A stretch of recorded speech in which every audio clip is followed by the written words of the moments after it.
এখানে ফুটেজ দেখে যেহেতু এখানে সাংবাদিকরা ছিল, আমরা প্রত্যেকটা ফুটেজ দেখে আইডেন্টিফাই করে যারা এই ধরনের এখানে হচ্ছে শিক্ষার্থীর উপর হামলা করছে, আমাদের শাহনওয়াজ হলের অনেক শিক্ষার্থী আহত হয়েছে। আমরা প্রত্যেকের বিরুদ্ধে আমরা যারা আছে এরকম এই হামলা যারা ইন্ধন যোগাইছে এবং যারা আছে সাংবাদিকরা আছে, আমরা ফুটেজগুলো সংগ্রহ করে ঠিক আছে আপনাদের ছেলে পেলে যারা আছে ভাই এদেরকে নিয়ে হলে ঢুকে যান।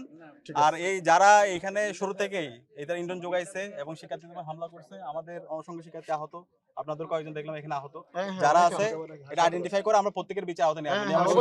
আমরা কথা বলছি, আমাদের পুরো ফোর্স আছে এবং সাংবাদিকরা আছে, আমরা প্রত্যেকটা ফুটেজ চেক করে এখানে সিসিটিভি আছে, এটার সাথে যারা জড়িত ছিল, যারা হামলা করছে, যেভাবে লাঠি মারছে, যেভাবে হচ্ছে এখানে ইট পাকে নিক্ষেপ করছে, আমরা সবাই আইডেন্টিফাই করব, সবাইকে আইডেন্টিফাই করে তাদের সবার বিচার আওতায় নিয়ে আসা হবে। ধন্যবাদ। জুলাই বিপ্লব পরবর্তী এখানে কোনো চাঁদাবাজের ঠিকানা হবে না। অলরেডি আইন শৃঙ্খলা বাহিনী আসছে, পুরো ফোর্স আসছে, সাংবাদিকরা আছে, আমরা এখানে সিসিটিভিও আছে। এটার সূত্রপাত কিভাবে হয়েছে এবং চাঁদাবাজি করতে কারা আসছে আমরা প্রত্যেককে আইডেন্টিফাই করব, প্রত্যেকের বিচার আওতায় নিয়ে আসা হবে। ঢাকা বিশ্ববিদ্যালয় এখানে এই জুলাই বিপ্লব পরবর্তী কোনো চাঁদাবাজির ঠিকানা হবে না।